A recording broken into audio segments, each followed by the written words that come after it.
কী শাক বলো তো তোমরা? এটা হচ্ছে কুমড়ো শাক।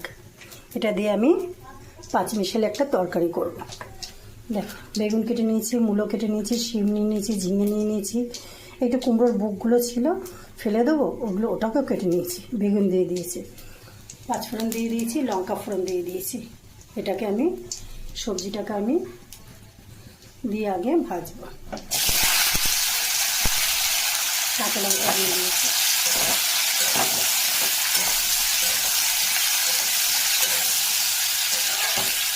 দু একটা গাজরের টুকরো দিয়েছি।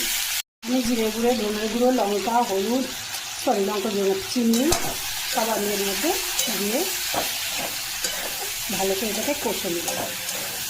এবারে শাকটাকে দেবো।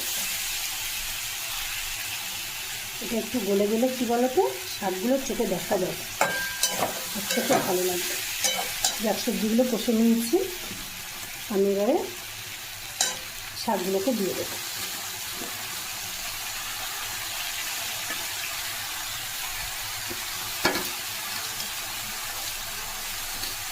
এইভাবে শাক চচ্চড়ি করে খেয়ে দেখো, খুব ভালো লাগবে।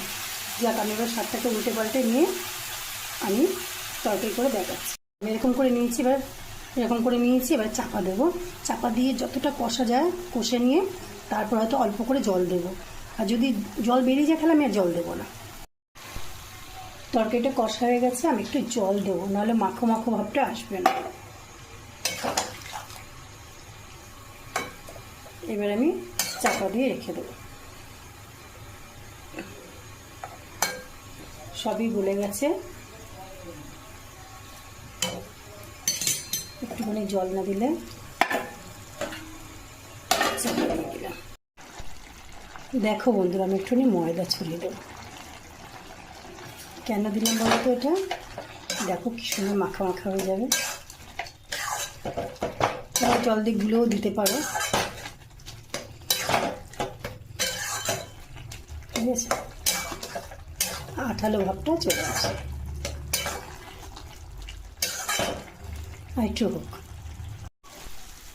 দেখো বন্ধুরা, আমার শাকের পাঁচমিশালি তরকারিটা হয়ে গেল। কত সুন্দর হয়ে গেল।